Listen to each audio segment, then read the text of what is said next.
जय हिंद मेरे दोस्तों। आज हम प्रश्नावली 3.5 जो 10th क्लास एनसीईआरटी बुक को प्रश्न क्रमांक 2 का भाग नंबर 1 को इस वीडियो के अंदर हम लोग सॉल्व करेंगे। यदि आपको वीडियो अच्छा लगे तो एक लाइक करेंगे और चैनल को सब्सक्राइब कर लेंगे। तो आइए देखते हैं इस प्रश्न को हम लोग कैसे हल करेंगे। यहाँ प्रश्न है, ए और बी के किन मानों के लिए निम्न रैखिक समीकरणों के युग्म के अपरिमित रूप से अनेक हल होंगे। ठीक है, यहाँ है इस प्रश्न में हमको ए और बी का मान निकालना है, लेकिन एक इसमें कंडीशन दिया है क्या कि अनेक हल होंगे, अनेक हल के माध्यम से। तो आइए देखते हैं सबसे पहले कि अनेक हल का कंडीशन होता क्या है। तो अनेक हल का कंडीशन यही होता है, A1 बटे A2 बराबर B1 बटे B2 बराबर C1 बटे C2। यही जो है कि अनेक हल का कंडीशन है और इसी कंडीशन के अनुसार हम लोग इस प्रश्न को हल करेंगे। तो आइए आप वीडियो में लगातार बने रहेंगे और इसे हल करते हैं। यहाँ क्या कहा है, रैखिक समीकरण युग्मों के। तो यहाँ हम सबसे पहले लिख लेते हैं क्या, रैखिक, लिखेंगे रैखिक समीकरण, रैखिक समीकरण युग्मों से।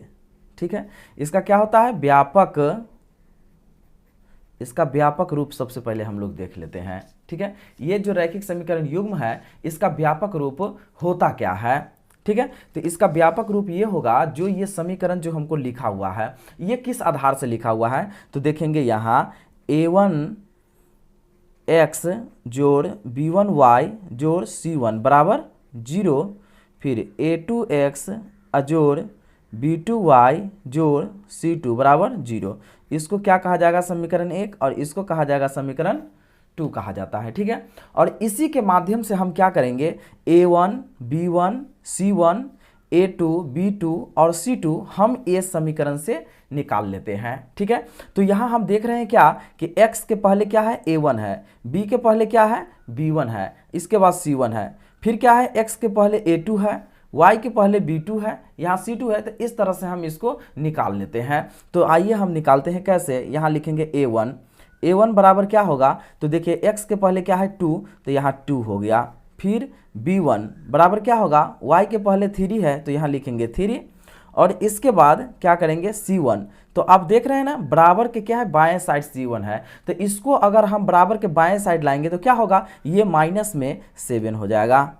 ठीक है, इसके बाद हम लिखेंगे फिर A2, तो A2 का आ गया बारी, तो A2 कहाँ है, इससे लेंगे तो क्या होगा, A माइनस B हो जाएगा। इसके बाद B2 का अगर बात करें तो B2 क्या हो जाएगा, इसको यहाँ लिखते हैं, B2 अब हो जाएगा कितना, यहाँ हो जाएगा A प्लस B हो जाएगा। ठीक है, और C2 कितना हो जाएगा, तो इसको ये टोटल ऐसे है, इसको बराबर के बाएं साइड लाएंगे तो क्या लिखेंगे, माइनस ऐसे 3A प्लस B माइनस 2, ऐसे कोष्ट कर लिए।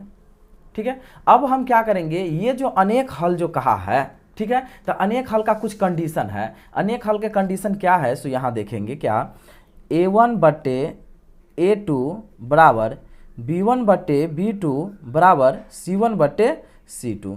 ठीक है, अब हम क्या करेंगे ना कि यहाँ जो हम निकाल चुके हैं A1 B1 C1, तो इस पर हम बैठा लेते हैं। A1 कितना हो गया हमको, 2 हो गया, बटे A2 कितना हो गया, तो A2 हमको हो गया A माइनस B, फिर बराबर B1 कितना हो गया, तो 3, और B2 कितना हो गया, तो A प्लस B, फिर बराबर करेंगे। C1 कितना हो गया, तो -7, और फिर C2 कितना हो जाएगा, तो -3A प्लस B और -2, इस तरह से हो जाएगा। तो यहाँ तो माइनस से माइनस ये कट जाएगा। अब क्या करेंगे, किसी दो को पहले हल करेंगे, फिर किसी दो को हल करेंगे, जिससे क्या होगा कि हमको A और B का वैल्यू हमको निकल जाएगा। तो आइए इसको सबसे पहले ये दोनों कंडीशन को हम हल कर लेते हैं। ठीक है, जब ये दोनों कंडीशन को अगर हल करेंगे तो क्या हो जाएगा, इसको हम लिखेंगे 2 और ऐसे लिखेंगे A प्लस B बराबर ऐसे 3A माइनस B, इस तरह से लिख लेंगे।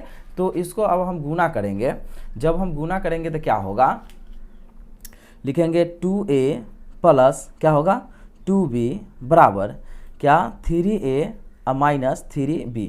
क्या किए, ये 2 से ये दोनों में गुना कर लिया, 3 से ये दोनों में गुना कर लिए, ठीक है। और a को हम एक साइड ले आते हैं तो क्या होगा 2a, और प्लस में इधर देख लेंगे, बराबर के दाएं साइड 3a है, इधर आएगा तो माइनस में हो जाएगा। फिर यहाँ क्या है माइनस 3b, और बराबर के ये बाएं साइड प्लस 2b है, अगर दाएं साइड आएगा तो माइनस 2b हो जाएगा, ठीक है। इसको घटाएंगे तो माइनस a बराबर, इसको फिर जोड़ेंगे, माइनस 3 है माइनस 2b, तो क्या होगा ये जुड़ जाएगा तो माइनस 5b हो जाएगा। ये कट गया तो a बराबर क्या हो गया, हमको 5b यहाँ पता चल गया, ठीक है। अब a बराबर यहाँ 5b पता चल गया। अब हमको क्या करना है यहाँ, अब किसी में हम मान को रख लेंगे, ठीक है। मान को अगर पुट कर लेंगे, जैसे यहाँ हम समीकरण 1 कर लेते हैं, ठीक है। यहाँ क्या कर लेंगे, समीकरण 1 कर लेते हैं, और इस तरह से इसको अगर हम हल करेंगे अब, ठीक है। अब ये दोनों को हल करेंगे, इस दोनों को अब हल करेंगे, ठीक है। तो दोनों को हल करेंगे तो यहाँ क्या करना पड़ेगा, देखिए इसको इससे अगर हल करेंगे तो क्या लिखेंगे, हम लिख लेते हैं ऐसे 7a प्लस b, और बराबर इसको लिखेंगे 3, और ऐसे लिखेंगे 3a प्लस b माइनस 2, ठीक है। अब क्या करना है ना, ये जो समीकरण, ये समीकरण एक का मान, a का मान कितना आया था 5b, हम क्या करते हैं इसमें मान पुट कर देंगे तो 7 लिखेंगे, और a के जगह a बराबर 5b हम कर लेते हैं, ठीक है। जहाँ जहाँ a होगा वहाँ वहाँ 5b लिख लेंगे, 5b प्लस b हो गया, फिर 3, फिर लिखेंगे क्या 3 गुने यहाँ 5b, ठीक है, प्लस b और माइनस 2, ऐसे लिख लेंगे, ठीक है। अब जब हम यहाँ लिख लेंगे ऐसे, तो अब क्या करेंगे 7 गुने 5b और एगो b, क्या होगा 6b बराबर, अब लिखेंगे 3 कोष्ट में क्या होगा 3 5 15b प्लस b माइनस 2।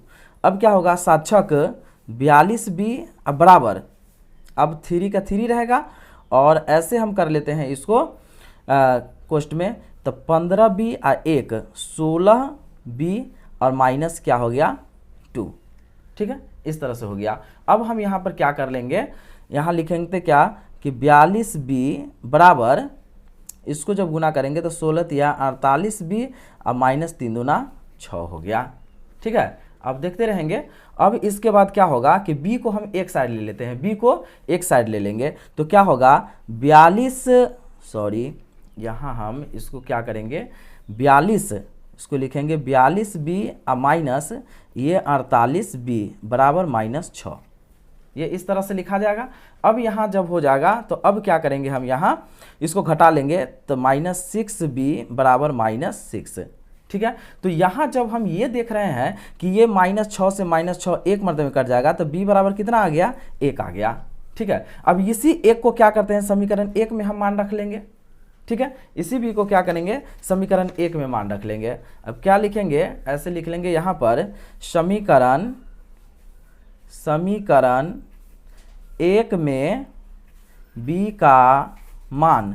का मान रखने पर, ठीक है। तो यहाँ लिखेंगे क्या समीकरण 1 है क्या a बराबर 5b दिया हुआ था। अब b के मान हमको कितना आ गया यहाँ पर, तो b के मान यहाँ पर हमको स्पष्ट रूप से 1 आ गया है, ठीक है। तो इसी 1 को अब क्या करेंगे, हम ये इसमें रख लेंगे तो a बराबर 5 गुने 1, तो a बराबर क्या आ गया 5, तो लिखेंगे इसलिए क्या a बराबर 5 हो गया और b बराबर क्या हो गया 1। तो दोस्तों यही a का मान कितना आया, तो 5 आया और b का मान 1 आया, ठीक है। दोस्तों यदि आप लोगों को वीडियो समझ में आ गया है तो चैनल को सब्सक्राइब कर लेंगे, और जब तक इसे समझ में नहीं आएगा तब तक इसे क्या करेंगे तो स्क्रीनशॉट आसानी से आप मार लेंगे, जिससे कि आपको बाद में समझने में काफ़ी आसानी होगा।